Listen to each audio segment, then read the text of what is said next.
Hi guys, welcome back. కార్లో AC గురించి మనకు వచ్చే common doubts. So car start చేసేటప్పుడు ఏసీ ఆన్లో ఉంటే ఏమవుతుంది? ఇంకొకటి వచ్చేసి కార్ స్టార్ట్ చేసిన 5-10 మినిట్స్ వరకు ఏసీ ఆన్ చేయకూడదని చెప్పేసి ఆటోమొబైల్ కంపెనీస్ వాళ్ళు సజెస్ట్ చేస్తుంటారు. అలా ఎందుకు సజెస్ట్ చేస్తారు? ఏసీ ఫ్యాన్ స్పీడ్ దేనిపైన ఎఫెక్ట్ చూపిస్తుంది? సో ఏసీ టెంపరేచర్ దేనిపైన ఎఫెక్ట్ చూపిస్తుంది? ఒకవేళ ఆటోమేటిక్ క్లైమేట్ కంట్రోల్ ఫీచర్ ఉండి ఏసీని ఆటో మోడ్లో పెట్టినప్పుడు సో మైలేజ్ పైన ఏమైనా ఎఫెక్ట్ చూపిస్తుందా?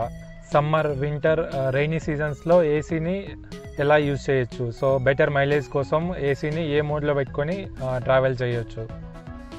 నాకు వచ్చిన ఈ డౌట్స్ అన్నిటిని లిస్ట్ అవుట్ చేసుకొని ఇంకా మా ఫ్రెండ్స్, మా కొలీగ్స్ కార్ యూజ్ చేస్తున్న వాళ్ళు ఇంకా గూగుల్లో కొంచెం ఇన్ఫర్మేషన్ గ్యాదర్ చేసి సో ఒక కంక్లూజన్కి వచ్చి ఈ వీడియో చేస్తున్నాను.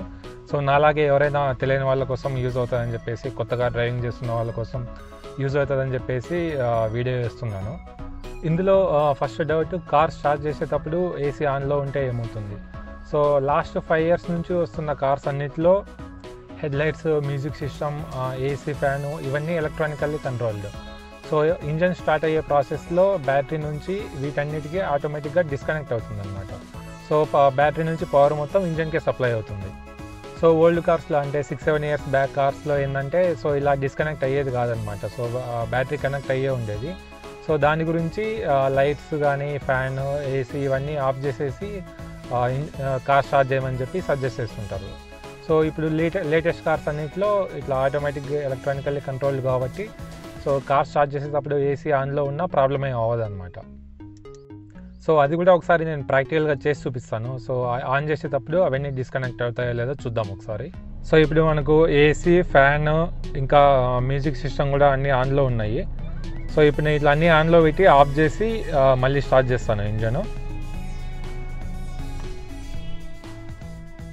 సో ఇంకా ఇగ్నిషన్ కంప్లీట్గా ఆఫ్ అవ్వలేదు కాబట్టి మనకి మ్యూజిక్ సిస్టమ్ ఆన్లో ఉంది. సో ఇప్పుడు నేను స్టార్ట్ చేస్తున్నాను. సో మీరు అబ్జర్వ్ చేసినట్లయితే మనం స్టార్ట్ చేసేటప్పుడు అన్నీ డిస్కనెక్ట్ అయిపోయి ఆడియో కూడా ఆఫ్ అయ్యి మళ్ళీ ఆన్ అయిందనమాట.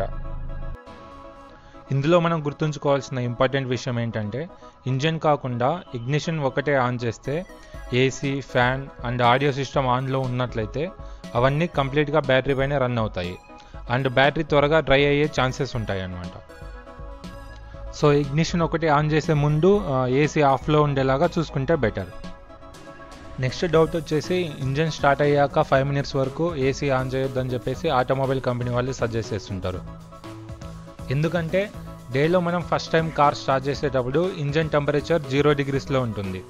ఏసీ ఆన్లో ఉంచి మనం కార్ స్టార్ట్ చేసామంటే ఏసీ కంప్రెసర్ కూడా ఆన్ అవ్వటం వలన ఇంజన్ పైన ఎక్స్ట్రా లోడ్ పడుతుంది.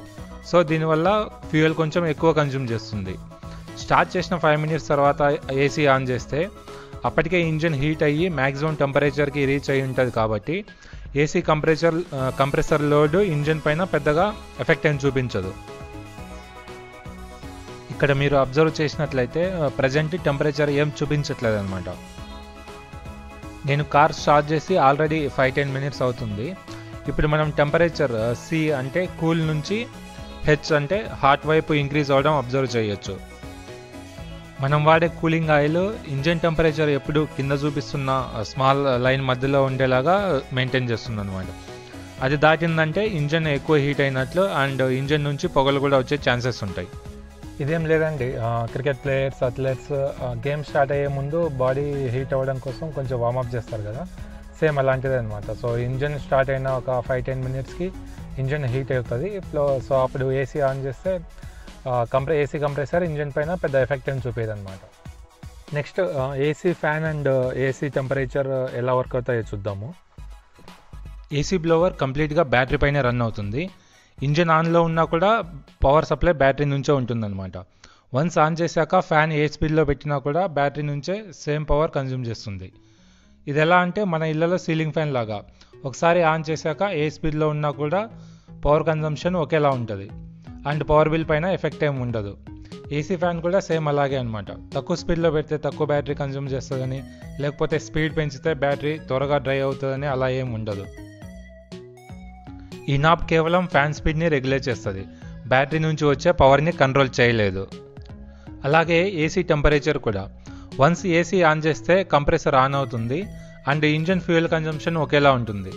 టెంపరేచర్కి ఫ్యూయల్ కన్జంప్షన్కి అసలు సంబంధం ఉండదు. కండెన్సర్ నుంచి వచ్చే కూల్ అండ్ హీట్ని కేవలం నాబ్ ద్వారా రెగ్యులేట్ చేసుకోగలం అంతే. తక్కువ టెంపరేచర్ పెడితే ఎక్కువ ఫ్యూయల్ అని, లేదా ఎక్కువ టెంపరేచర్ పెడితే తక్కువ ఫ్యూయల్ కన్జ్యూమ్ చేస్తుందని అలా ఏం ఉండదు. సో ఇది ఇంకా మనం ప్రాక్టికల్గా చూడాలంటే మనం టెంపరేచర్ ఇంజన్ ఆన్ స్టార్ట్ చేశాక టెంపరేచర్ని ఇట్లా వేరీ చేస్తూ మనం ఇంజన్ సౌండ్ని అబ్జర్వ్ చేయొచ్చు. సో మనకు ఏసీ ఆఫ్ అండ్ ఆన్ చేసేటప్పుడు ఇంజన్ సౌండ్లో మనకు వేరియేషన్ ఉంటుంది, కానీ వన్స్ ఏసీ ఆన్ చేసిన తర్వాత మనం టెంపరేచర్ని వేరీ చేసేటప్పుడు మనకి ఏసీ కంప్రెసర్ సౌండ్లో కానీ ఇంజన్ సౌండ్లో కానీ డిఫరెన్స్ ఏమి ఉండదు అనమాట.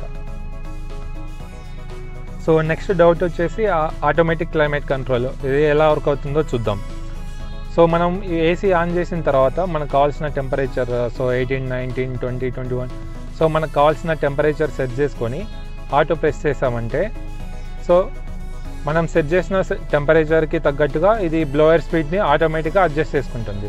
సో మనం ఆటో ప్రెస్ చేయకముందు నా బ్లోవర్ స్పీడ్ వచ్చేసి నేను 1లో పెట్టాను, కానీ ఇప్పుడు నేను 21 degrees టెంపరేచర్ సెట్ చేసి ఆటో ప్రెస్ చేసిన తర్వాత బ్లోయర్ స్పీడ్ వచ్చేసి 5కి వెళ్ళింది. సో మనం సెట్ చేసిన టెంపరేచర్కి తగ్గట్టుగా బ్లోయర్ స్పీడ్ అడ్జస్ట్ అవుతూ ఉంటుంది అనమాట. సో ఇలా ఆటో మోడ్లో పెట్టినప్పుడు క్యాబిన్ కూల్ అయ్యే కొద్దీ మనకు బ్లోయర్ స్పీడ్ ఫ్యాన్ అడ్జస్ట్ అవుతూ ఉంటుంది అనమాట. సో ఆటోమేటిక్గా ఆ టెంపరేచర్ని సెట్ చేసుకుంటూ ఉంటుంది. సో మనం ఈ టెంపరేచర్ కూడా మనం బయట సైడ్ అవుట్ సైడ్ టెంపరేచర్ ఇప్పుడు 30 degrees ఉంది. సో దాన్ని బేస్ చేసుకొని మనం ఇక్కడ సెట్ చేసుకోవచ్చు మనం ఎంత టెంపరేచర్ కావాలన్నట్టు. సో ఆ టెంపరేచర్ తగ్గట్టుగా ఇది ఆటోమేటిక్గా మన క్యాబిన్ని కూల్ అయ్యేలాగా వర్క్ అవుతుంది. సో మనం టెంపరేచర్ సెట్ చేసి ఏసీని ఆటో మోడ్లో పెట్టడం వల్ల సో బ్లోవర్ అండ్ ఏసీ రెండు ఆన్లో ఉంటాయి, ప్లస్ మైలేజ్ పైన ఏం ఎఫెక్ట్ ఉండదు, ఎందుకంటే ఏసీ కంప్రెసర్ ఎలాగో ఆన్లో ఉంటుంది అండ్ బ్లోవర్ ఎయిర్ స్పీడ్లో ఉన్న మనకి బ్యాటరీ పైన ఎఫెక్ట్ ఏమి ఉండదు కాబట్టి, ఏసీ ఫ్యూయల్ పైన కూడా ఎఫెక్ట్ ఏమి ఉండదు కాబట్టి మనకి మైలేజ్ కూడా పెద్ద డిఫరెన్స్ ఏం రాదనమాట. సో ఇక్కడ మనకి ఫ్యాన్ స్పీడ్ ఒకటి కొంచెం ఎక్కువ ఉంటుంది. సో మనం సెట్ చేసిన టెంపరేచర్కి తగ్గట్టుగా ఫ్యాన్ స్పీడ్ ఒకటి వేరీ అవుతుంది, ఏసీ ఎలాగో ఆన్లో ఉంటుంది. నెక్స్ట్ వచ్చేసి ఏసీని సమ్మర్, వింటర్, రెయినీ సీజన్స్లో బెటర్ మైలేజ్ కోసం ఎలా యూజ్ చేయొచ్చు. సో మనం ఏసీని ఎక్కువగా సమ్మర్లో యూజ్ చేస్తుంటాము. క్యాబిన్ త్వరగా కూల్ అవ్వాలంటే విండోస్ మొత్తం డౌన్ చేసేసి బ్లోవర్ ఒక్కటి ఆన్ చేసి, సో మనం ఫుల్ స్పీడ్లో పెట్టామంటే లోపల ఉన్న హీట్ మొత్తం బయటికి వెళ్ళిపోతుంది అనమాట. సో వితిన్ 1 minute లోపల ఉన్న హీట్ మొత్తం వెళ్ళిపోతుంది. సో తర్వాత మనం వచ్చేసి విండోస్ మొత్తం ఆఫ్ చేసేసి, విండోస్ క్లోజ్ చేసేసి ఏసీ ఆన్ చేసుకొని, సో మనం టెంపరేచర్ సెట్ చేసి ఆటో మోడ్ ప్రెస్ చేసామంటే సో ఆటోమేటిక్గా క్యాబిన్ మొత్తం త్వరగా ఫాస్ట్గా కూల్ అవుతుంది. ఇంకా వింటర్ అండ్ రెయినీ సీజన్స్లో మనం అవుట్ సైడ్ టెంపరేచర్ని బట్టి మనం ఏసీని ఆన్ అండ్ ఆఫ్ చేసుకుంటూ, సో మనం బ్లోవర్ స్పీడ్ తోటి కంట్రోల్ చేసుకుంటూ ఉంటే ఏసీ కంప్రెసర్ ఆఫ్లో ఉంటుంది కాబట్టి, సో ఇంజన్ పైన కంప్రెసర్ రన్ అవ్వదు కాబట్టి ఫ్యూయల్ కన్జంప్షన్ తక్కువగా ఉంటుంది అండ్ మనకి మైలేజ్ కూడా బాగా వస్తుంది అనమాట. సో మనకి అవుట్ సైడ్ టెంపరేచర్ తక్కువ ఉన్నప్పుడు 23, 24 నైట్ టైం అలా వింటర్ రెయినీ సీజన్స్లో మనకి వితిన్ 20 to 25 అలా ఉంటుంది. సో అప్పుడు ఏం చేయొచ్చు అంటే మనం ఏసీని కంప్లీట్గా ఆఫ్ చేసేసి, సో బ్లోవర్ ఒకటి ఆన్లో పెట్టుకొని మనం అవుట్ సైడ్ ఎయిర్ అనమాట. సో ఇది ఆన్ చేసినప్పుడు ఏమవుతుందంటే బయట నుంచి ఎయిర్ మనకు సర్క్యులేట్ అవుతూ ఉంటుంది.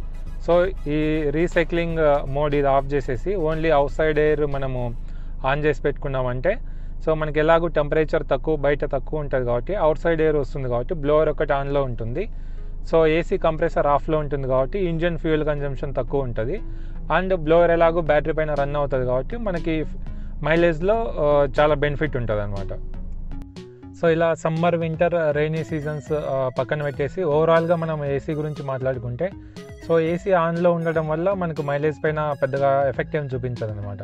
సో మనం హైవేస్లో లాంగ్ రైడ్స్ అలా వెళ్ళేటప్పుడు మనం కంప్లీట్గా ఏసీ ఆన్ చేసుకుని వెళ్తేనే చాలా బెటర్ అనిపిస్తుంది. ఎందుకంటే మనం విండోస్ డౌన్ చేయడం వల్ల ఆపోజిట్ ఎయిర్ అట్లా ఏమన్నా వస్తుందంటే ఆ ఎయిర్ రావడం వల్ల సో కార్ స్పీడ్ తగ్గిపోతుంది అనమాట. సో మనకు స్పీడ్ని వెనక్కి నెడుతుంది ఎయిర్, అదొకటి. ప్లస్ మనకి ఆ డస్ట్, ఆ ఎయిర్ వల్ల మన కార్ ఇంటీరియర్ కూడా సో డ్యామేజ్ అయ్యే ఛాన్సెస్ ఉంటాయి. సో తొందరగా షేడ్ అవుట్ అయిపోతుంది అనమాట.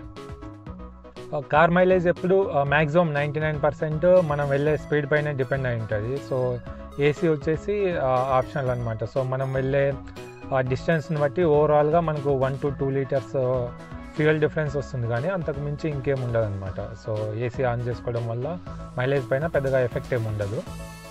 ఏసీ ఆన్లో ఉండడం వల్ల సో మైలేజ్ పైన ఎప్పుడు ఎఫెక్ట్ చూపిస్తుంది అంటే, మనము సిటీలో ట్రాఫిక్లో వెళ్ళినప్పుడు సో సిగ్నల్స్ దగ్గర ఆపుతాం కదా, సో అలాంటి కేసెస్లో మనకు ఏసీ ఆన్లో ఉండడం వల్ల మైలేజ్ పైన ఫ్యూయల్ కన్జంప్షన్ ఎక్కువ ఉంటుంది అనమాట. అలా ఎక్కడైనా మనము మోర్ దాన్ 2-3 మినిట్స్ సిగ్నల్ దగ్గర కానీ అట్లా ఆగాల్సి వస్తే, సో క్యాబిన్ ఎలాగో కూల్ ఉంటుంది కాబట్టి మనము ఏసీ ఆఫ్ చేసేసి ఓన్లీ బ్లోవర్ ఒకటి ఆన్లో పెట్టుకోవడం వల్ల ఫ్యూయల్ కన్జంప్షన్ తక్కువ ఉంటుంది అనమాట. సో సిటీలో అలా ట్రాఫిక్లో సిగ్నల్స్ దగ్గర మనము AC compressor on and of చేసుకుంటూ సో ఫ్యూయల్ని సేవ్ చేయొచ్చు సిటీ ట్రాఫిక్ చూసుకుంటే. సో ఇవన్నీ నేను ప్రాక్టికల్గా ట్రై చేసి సో వాటి రిజల్ట్ అబ్జర్వ్ చేసిన తర్వాతే సో ఇట్లా వీడియోస్ చేస్తుంటాను. ఆల్మోస్ట్ నేను చేసే అన్ని వీడియోస్ కూడా అలానే, సో ఆటోమొబైల్స్ మీద ప్యాషన్ తోటి ఇట్లా కొంచెం రీసెర్చ్ చేసి తెలియని వాళ్ళ కోసం యూజ్ అవుతుందని చెప్పేసి ఇట్లా తెలుసుకొని వీడియోస్ చేస్తుంటాను. నేను ప్రాక్టికల్గా ట్రై చేసి సో వర్కౌట్ అయ్యి రిజల్ట్ అబ్జర్వ్ చేసిన తర్వాతే సో నేను వీడియో తీయాలనిపిస్తుంది అనమాట నాకు. That's it guys, I hope you like this video. ఈ వీడియో మీకు నచ్చినట్లయితే లైక్ చేయండి, షేర్ చేయండి. సో ఇంకా ఆటోమొబైల్స్ గురించి కానీ ఇట్లా ఏమైనా డౌట్స్ ఉంటే తెలుసుకోవాలనుకుంటే కామెంట్ సెక్షన్లో కామెంట్ చేయండి, సో దట్ నేను తెలుసుకొని ఇంకా వీడియోస్ చేయడానికి ట్రై చేస్తాను. అంటే మీకు ఏమన్నా నేను చేసిన వీడియోస్లో ఏమైనా డౌట్స్ ఉంటే సో క్లారిఫై చేయడానికి ట్రై చేస్తాను. ఇలాంటి మరిన్ని వీడియోస్ కోసం నా ఛానల్ని సబ్స్క్రైబ్ చేసుకోవడం మర్చిపోకండి. Thanks for watching. బాయ్.